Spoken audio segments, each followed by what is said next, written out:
Welcome back to Ferris Sports Update. Time to check in with women's basketball. I'm joined now by the head coach of the Bulldogs, Kurt Westendorp. Coach, welcome to the show. Glad to be back. I know, obviously, glad to be back at home this past week. Two competitive games against the two Upper Peninsula schools, Michigan Tech and Northern Michigan, to close out the regular season. Yeah, both Tech and Northern are playing really good basketball. You know, Tech was kind of coming in on a little bit of a hot streak, and Northern had struggled a little bit in the win-loss column, but every single game they play goes down to the wire. The game we played up at their place in December, you know, it took an overtime buzzer beater to beat them, so we knew we had our work cut out for us this week. Obviously, a lot riding on this past weekend in terms of the divisional championship, seeding for the conference tournament, NCAA tournament aspirations. It all kind of factored into the equation. Yeah, that's a long list right there. You got three different things, probably a little bit more. Senior Day kind of played into it on Saturday as well. So there's a lot going on. There's a lot to get distracted by. So we were really focused on Thursday, just didn't play our best basketball game. You know, Tech did a nice job. They moved the ball a little bit better than we did. They had some kids knock down shots, and we struggled. But we were able to pick it up and turn it around on Saturday because we knew that we were going to only need really one of the two to clinch at least a share of the GLIAC North. And that's always, you know, it's always one of the goals that you set out, you know, when you're setting out your goals for the year. You're always chasing a GLIAC championship. And if the GLIAC championship somehow gets a little bit out of your reach, like it did this year with Grand Valley kind of taking the whole league, well, then you can focus on just your division. So it's kind of nice to have all those different goals and still have both of them be, at least the division title, be at our grasp on Thursday and on Saturday. Taking on Michigan Tech here in the highlights on Thursday night, and obviously it had been seemed like months since you had played Michigan Tech the first time around. Yeah, quite a few days had passed since we played them the first time, you know, and they definitely changed up quite a bit of what they were trying to do to us defensively. You know, they were guarding our ball screens quite a bit differently than they did the first time.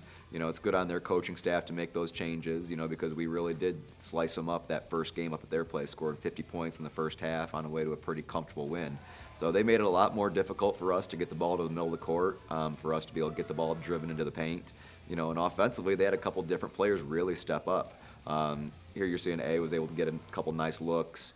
You know, offensively, when able to use the ball screen, like right here, you're seeing Caden get downhill, able to do some nice things. But they moved well without the basketball right there. The nice move, Meister, knocking down a three. Points were kind of hard to come by in that first half, so they really made us pay a couple of those late ones.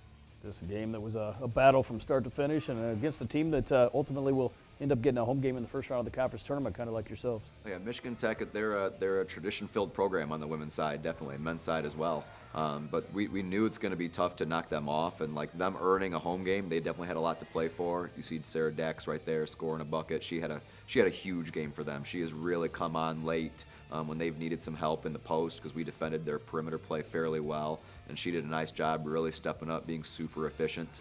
But again, the game still went right down to the wire. You know, a couple of these where you're a step late getting out to a shooter, able to close it down, did a nice little run there late in the game to make it to where, you know, we at least had a chance to play the foul game at the end and hit a couple shots to keep it close and have a chance. But in the end, they made their free throws, you know, with like 4.4 seconds to go, and that was about all that she wrote for us. Obviously, a tough way to start the weekend here, a 63-59 setback. But how important was it to really put that one kind of behind you quickly as you look toward Saturday and another big game? Well, I think kind of the pain of this one stinging on that Thursday night kind of brought us into practice on Friday, you know, with that renewed sense of urgency, you know, that, well, we wanted to make sure that we got at least a share of the North, and now it's like, okay, well, now your back is against the wall. You know, we know that our back's against the wall a little bit when it comes to NCAA tournament selection, too. So it just kind of renews that focus, renews that energy of what we have to do coming out, and just have to do just like we did last weekend. We lost a tough game on the road at Parkside where our opponent played well. We came back out at Purdue and got the win, so we had to do the exact same thing here. And I felt like we did a pretty good job of overcoming a little bit of a slow start where Northern came out super hot, and we did a nice job of maintaining some tightness on the scoreboard to them when they were hitting pretty much everything they shot in the first quarter, shot over 70%. And we were able to still go into half with a lead and kind of build on that in the second half. Obviously, here in this ball game, senior day, three seniors playing their final game, and Caden Blanchard came off the bench and really had one of her best games of the season for you. Yeah, Caden did a nice job. Talked to her that day before. You know, we're always going to start our seniors on senior day, and Samantha Krause stepped in and did a decent job to start off the game. But then Caden, I joked with her afterwards. I was like, if you're going to score 20 a game, maybe I'll bring you off the bench every game. So that was, I told her that's probably not going to be a true statement. But it was nice to see her smile, come off, kind of see the game a little bit, and come off just really firing. And then here in the second half, you see Zoe hitting back-to-back shots for us. You know, senior stepping up on senior day. Adrian Anderson played some great defense throughout this entire game. You know, able to build a little bit of a lead here and just play strong down the stretch and just play good winning basketball once we had the advantage. How special was it to see some kids really make some plays here going down the stretch to hold on and get this win, and obviously with the divisional championship on the line on senior day? We talked about on Thursday after the game was over, like, okay, we wanted it really, really bad, but you have to earn it. Like, the other team out there is trying to stop you. You gotta have the check marks on every possession of, did you do what you wanted to do? And on Thursday night, there weren't enough check marks in our favor. You know, and on Saturday, you know, we said we had to come out here and earn it. You have to outplay your opponent, and I felt like we really did over the course of a 40-minute game. You know, we didn't outplay them for all 40 minutes, but we outplayed them enough to have the scoreboard go in our favor, get that ladder under the nets, and give those seniors not just a happy senior day, but a moment, you know, you'll never forget, because you get a chance to climb the ladder.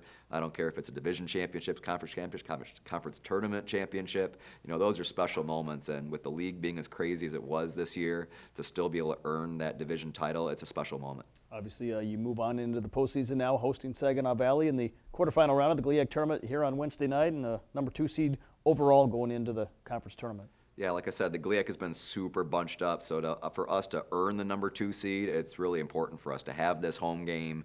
You know, seeding advantages will work hopefully to our favor if, you know, if there's a chance that there's an upset and Northern Michigan could upset Grand Valley in that first round, you know, we'd have a chance to host potentially the semifinals and the championship. And that doesn't happen unless you put yourself in that seed where you get the 2nd seed.